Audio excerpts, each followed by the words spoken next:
3 हफ्ते पहले हमारे प्रोग्राम में इसहाक डार ने दावा किया था कि 2 हफ्तों में एक दोस्त मुल्क से 3 अरब डॉलर्स मिलेंगे। बजट में एक चीज तय है कि हम 2.1 अरब डॉलर की फॉरेन डायरेक्ट इन्वेस्टमेंट आएगी। वो तो 52% डाउन है, 4 महीने में 348 मिलियन डॉलर आई है, वो नहीं आएगी। 3 अरब डॉलर हमें बैनुल-अक़वामी मार्केट से लेने थे, सुकूक के जरिए, बॉन्ड्स के जरिए। नजर आ रहा है जो पाकिस्तान का क्रेडिट रिस्क है कि वो भी हमें नहीं मिल पाएंगे, तो हम शॉर्ट तो हैं, वो पैसे कहाँ से आएंगे? हम उसको रिप्लेस कर रहे हैं। मैंने भी आपको बताया कि हम किसी फ्रेंडली कंट्री से 3 अरब डॉलर एक्स्ट्रा डिपॉजिट ले रहे हैं। हमारी बातचीत हो रही है और इंशाल्लाह मिलेंगे। पॉजिटिव अंडरस्टैंडिंग है, तो it's a matter of 2 weeks. अच्छा, ये 2 हफ्ते के अंदर अंदर जो आप कह रहे हैं, ये जो आप 2 हफ्ते के अंदर अंदर कह रहे हैं, एक दोस्त मुल्क है जिससे 3 अरब डॉलर पाकिस्तान को मिल जाएंगे, आपको उम्मीद है? जी जी जी, इंशाल्लाह। मगर 3 हफ्ते से ज़ायद हो गए हैं और वो 3 अरब डॉलर्स भी नहीं आए हैं। दिलचस्प बात यह है कि रुपया इंटरबैंक में 226 रुपये 15 पैसे का है, ओपन मार्केट में इनफॉर्मल रेट 258 रुपये का है और IMF का इसरार है कि 226 रुपये के रेट पर भी हुकूमत डॉलर को मसनूई तौर पर कंट्रोल कर रही है। हालांकि वजीर खजाना बनने के बाद इसहाक डार ने हमारे प्रोग्राम में अक्टूबर में कहा था कि चंद हफ्तों में डॉलर 200 रुपये से नीचे होगा। हमने उस वक्त भी उनसे कहा था कि 220 का रेट भी मसनूई और आर्जी है, रुपया नीचे ही जाएगा। आप कन्विंस भी हैं कि 200 रुपए से ये नीचे आएगा और इंटरवीन भी नहीं करेंगे, रिजर्व्स भी नहीं इस्तेमाल करेंगे, IMF की शराइत भी नहीं। और सब कब तक का फिर आपका टारगेट है कि ये 200 रुपए से नीचे आ जाएगा without intervention? I think matter of days, दिनों की बात है, हफ्तों की बात नहीं है। ये अहम बात है डॉक्टर साहब, क्योंकि आप कह रहे हैं कि आप इंटरवीन नहीं करेंगे, क्योंकि अदरवाइज स्टेटमेंट्स हमने देखा कि शौकत तरीन साहब भी दिया करते थे, उससे पहले सद उमर साहब ने भी दिए, मिस्टर इस्माइल साहब ने भी दिए, मगर मार्केट में डॉलर नहीं एडजस्ट होता था, नहीं नीचे आता था। आपके स्टेटमेंट के बाद आ रहा है, मगर ये टेम्पररी नहीं होगा, क्योंकि हमारे एक्सटर्नल सेक्टर के मसाइल हैं। आपको नहीं लगता टेम्पररी है जो भी हो रहा है? अगर आपके फील गुड फैक्टर की वजह से हो रहा है, तब भी टेम्पररी हो रहा है। नहीं, टेम्पररी इसलिए नहीं हो रहा कि इसकी रियल वैल्यू नहीं है। शाहजेब साहब प्लीज बेयर विद मी कि इसकी वैल्यू नहीं है। ये स्पेकुलेटिव एंगल है, ये पॉलिटिकल इंस्टेबिलिटी का है, ये लोगों की फ्रस्ट्रेशन और लोगों की यानी कह ले कि नफसियाती है।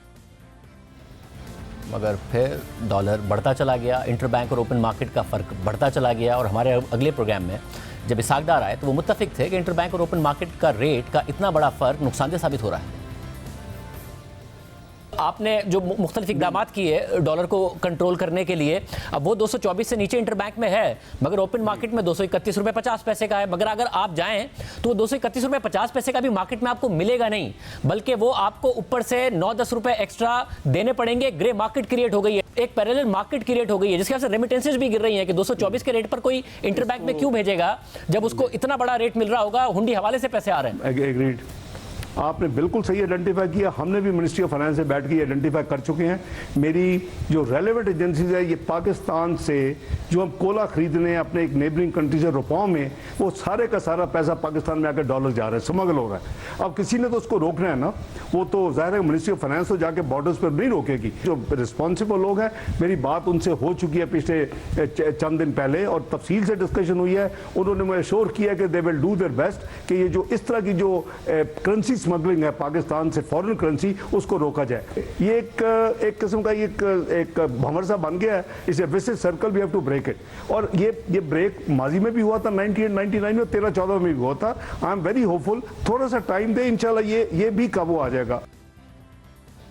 इस बात को भी 25 दिन हो गए हैं और इंटरबैंक और ओपन मार्केट का फ़र्क और बढ़ गया है। जबकि मिफ्ता इस्माइल जब वजीर ख़जाना थे तो डॉलर इंटरबैंक में 220 का हुआ, ओपन मार्केट में 230 का हुआ, 10 रुपये का फ़र्क आ गया। तो हमने इस तरफ उनकी तवज्जो दिलाई थी कि इस फ़र्क की वजह से तरसीलात ज़र गिर जाएंगी, और फिर यही हुआ।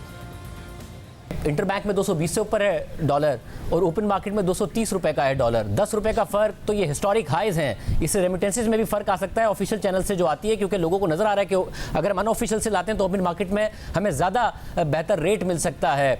क्या वजह है कि आप वो जो कॉन्फिडेंस एक अचानक आया था वो वापस चला गया कि Pakistan should live with in its means? हम अपने चादर देख के पैर फैलाएं, और जब आपकी इंपोर्ट कम हो जाएगी और एक्सपोर्ट और रेमिटेंस उसके बराबर हो जाएगी तो आपके इनकमिंग डॉलर ज़्यादा हो जाएंगे। इंशाअल्लाह ताला आप देखेंगे कि अगले 2-4 दिनों के अंदर जो है वो रुपया अपना खोया हुआ वैल्यू वापस।